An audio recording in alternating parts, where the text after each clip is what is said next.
송영길은 1963년 3월 21일 전라남도 고흥군 대서면 화산리에서 태어났다. 광주대동고등학교를 졸업 후 연세대학교 경영학과에 입학해 84년 총학생회장을 역임했다. 그리고 학생운동을 하던 도중 투옥됐다.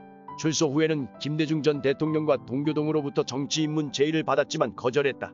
인천에서 노회찬과 함께 인천지역민주노동자연맹에서 활동하며 택시 노동운동에 가담했다. 노동운동에 뛰어들던 시기에 주사파들이 활동하자 강하게 저항하기도 했다. 소련 공산주의권이 붕괴되자 노동운동가들은 혼란을 겪게 되는데 이를 지켜본 송영길은 1991년 소련과 동유럽으로 한 달간 배낭여행을 떠났다.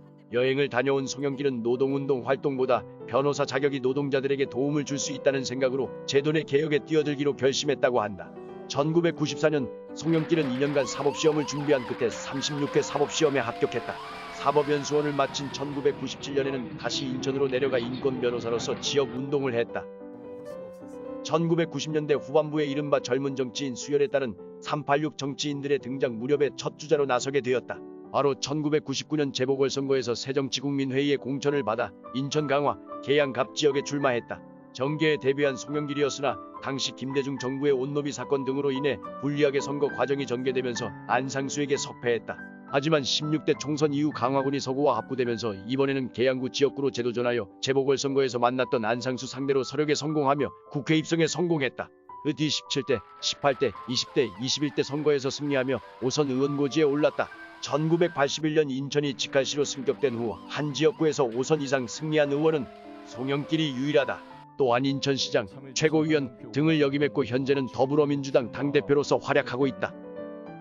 2000년 5월 17일 5.18 민주화운동 기념일 전야제 행사 후 386 정치인들이 광주 시내 세천년 NHK라는 단란주점에서 술을 마시며 주태를 부린 것이 논란이 되었다.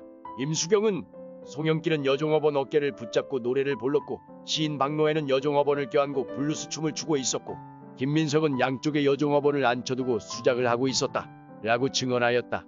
두 번째, 연평도 포격사태 당시 현장 방문 때 술이 들어있는 채 그을린 소주병을 보고 이거 진짜 폭탄주네 라는 발언을 하여 빈축을 샀다.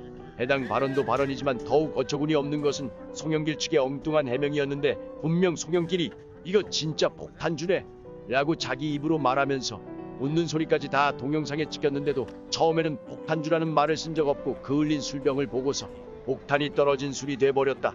오만한 것이라며 잡아댔고 그 다음에는 폭탄주란 말을 쓴 건 맞지만 침통한 분위기 속에서 나온 말이라며 앞뒤 맥락을 잘라먹은 정치공세라고 변명했다. 본인도 직접 트위터에다 피해 지역 책임자를 말꼬투리를 잡아 비난하기에 열중할 때가 아니라고 본다고 써올렸다.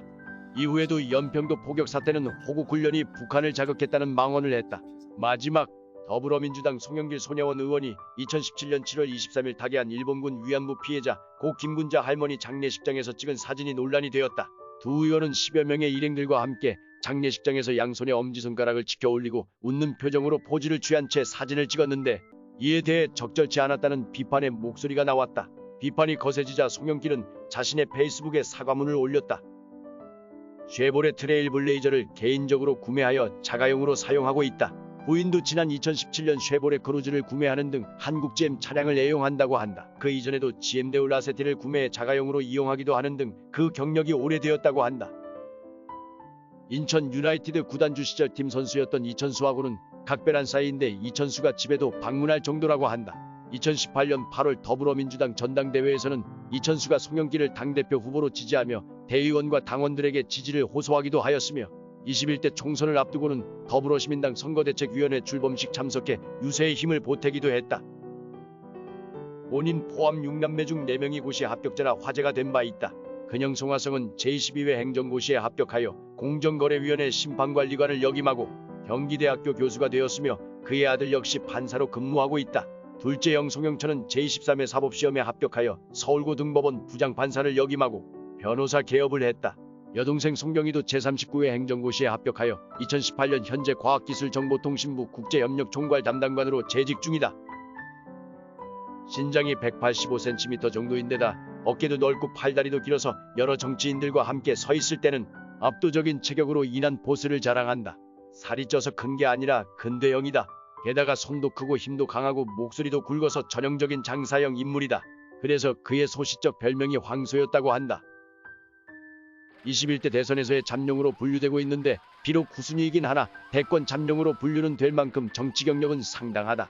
만약 21대 대선에 출마해서 당선된다면 최초의 인천시장 출신 대통령이 된다.